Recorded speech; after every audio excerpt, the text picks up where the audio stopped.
In this lecture, we are going to get started with React. Like I said before, we're not going to be getting into the tools of React. Diving into these tools can be overwhelming for beginners. I think the best way to start learning React is to have an easy environment to work in. In the resource section of this lecture, I provide a link to a Stack Blitz. If you've never heard of Stack Blitz before, that's fine. They're a company that provides free development environments in the browser. We can get started with React without setting up an environment. It's quick and easy. Best of all, a preview of our application is available on the right side of the page. Anytime a file is updated, the page will refresh. Overall, Stack Blitz is a great tool for testing new libraries and frameworks. Let's dive into the files that are available. There are two folders called public and source. In addition, we have a file in the root directory called package.json. Let's open the package file. Inside this file, we're going to find a list of settings for our project. The purpose of the package.json file is to describe our project. For example, there's a property called name, which stores the name of our project.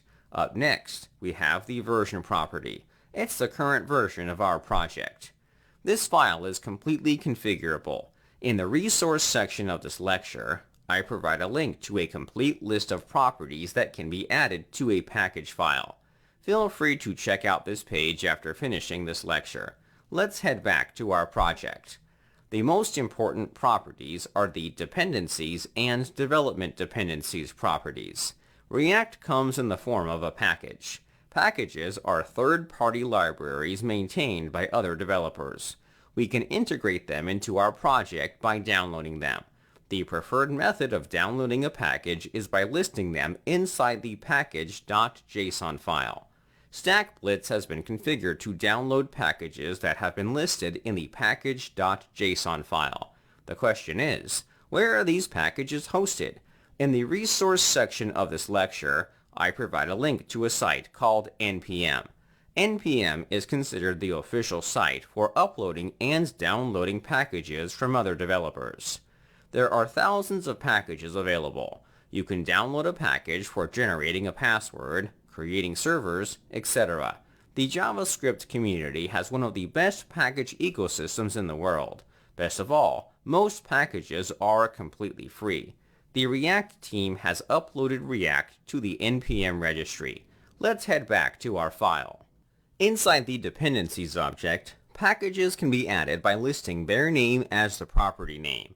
The value should be the version number for the package. You can download the latest version or older version.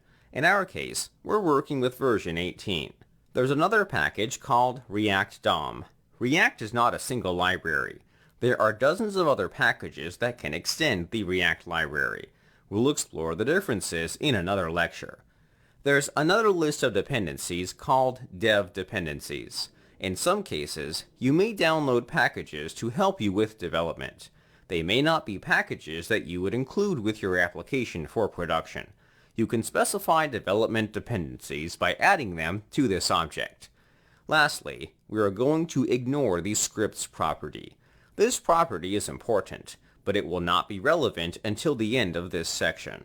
Don't worry, it's not going to impact the way we write code. Let's move on to the other directories. There's a directory called public.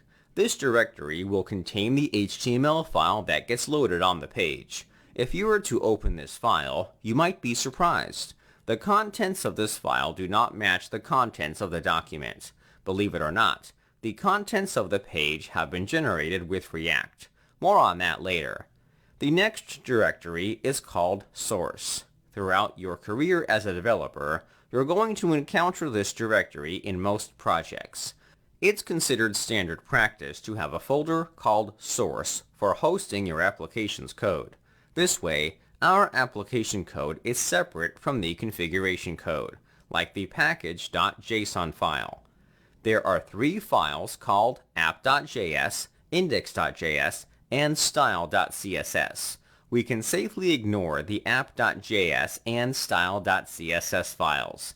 We'll revisit them in a future lecture. Let's shift our focus to the index.js file. This file is responsible for controlling the contents of the document. To prove it, let's clear out the file. By removing the original code, the page is completely blank. So, what is going on in that file? Let's try recreating the file in the following lecture. By doing so, we'll be able to understand what's going on.